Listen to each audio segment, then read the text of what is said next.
des Français dans ces championnats se passe pour l'instant de façon moyenne, alors que se présente pour la Biélorussie Sergueï Davidov. 28 ans déjà, donc c'est un patineur d'expérience qui patine sur l'une des plus belles musiques qui soit.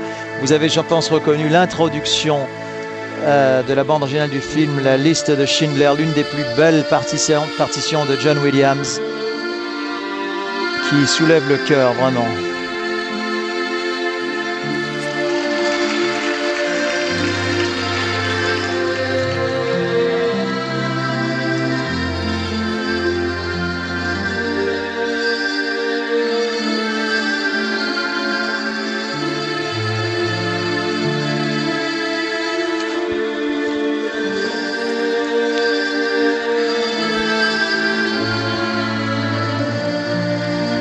Si la musique est parfaite, le programme ne l'est pas.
Eh bien, le patineur que nous venons de voir ne tenait pas debout, je crois que c'est ce qu'on peut dire, des déséquilibres dans les petits pas, les pirouettes assez moyennes.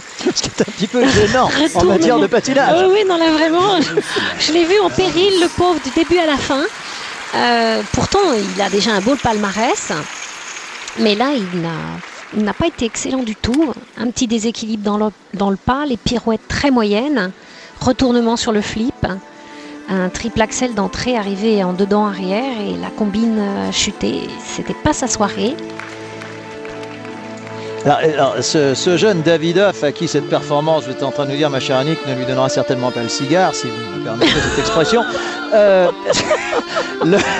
Ce jeune Davidov est tout de même, ça vous fait rire ça, ce jeune Davidov est tout de même octuple champion de Biélorussie.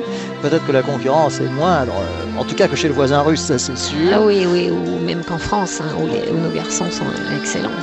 Mais alors, comment se fait-il que l'octuple champion de Biélorussie, qui termina en plus 4e l'année dernière de ces mêmes championnats, soit en telle régression? Il est pas en régression parce qu'aux entraînements, il patine vraiment très très bien. Il est très en forme.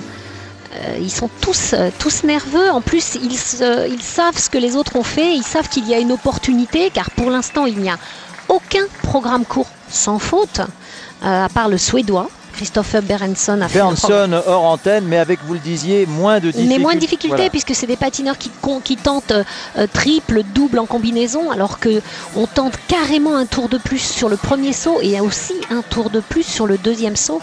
Donc ça n'a rien à voir comme performance, hein, ça n'a absolument rien à voir. C'est évidemment beaucoup plus facile de faire un programme court sans faute avec un triple-double qu'avec un triple-triple. Mais pour l'instant, les patineurs qui peuvent faire le podium ont tous fait une voire deux erreurs de façon surprenante. Donc ils savent tous qu'il y a une opportunité et ça leur met encore plus de pression. C'est toujours ce que je pense d'ailleurs, il vaut mieux rester dans l'ignorance des performances qu'ont fait les autres. Et ça, c'est parfois plus difficile à faire. C'est presque impossible. C'est presque impossible parce qu'en fait, il y a toujours des télés qui traînent, des caméras qui traînent, et puis les gens parlent entre eux, et puis on entend le public qui fait ah wow, donc on sait et on entend les notes. Est-ce que Pré-Aubert a suivi le programme de Joubert? Il passait juste bien derrière. Sûr, il l'a vu, bien sûr. Il passait juste derrière, donc il était un là. Écran qui traînait. Mais non, mais même il était en bord de piste déjà pour se mettre dans l'ambiance, donc effectivement, oui, il l'a vu. Et pensez-vous que les bévues de Joubert aient pu, mal influencer Alban? Ah oui, parce qu'Alban et Brian, c'est des amis fusionnels, donc ils veulent tous les deux faire sans faute et ils se soutiennent d'une façon très sportive et très. Ils veulent que l'autre réussisse. Ah oui, absolument, oui. Ils le veulent absolument, oui. De toute façon, la réussite de l'un, c'est aussi la réussite de toute l'équipe de France. Alors le classement, alors que Davidoff ne viendra sûrement pas menacer le classement, toujours mené par Brian Joubert, mais en difficulté.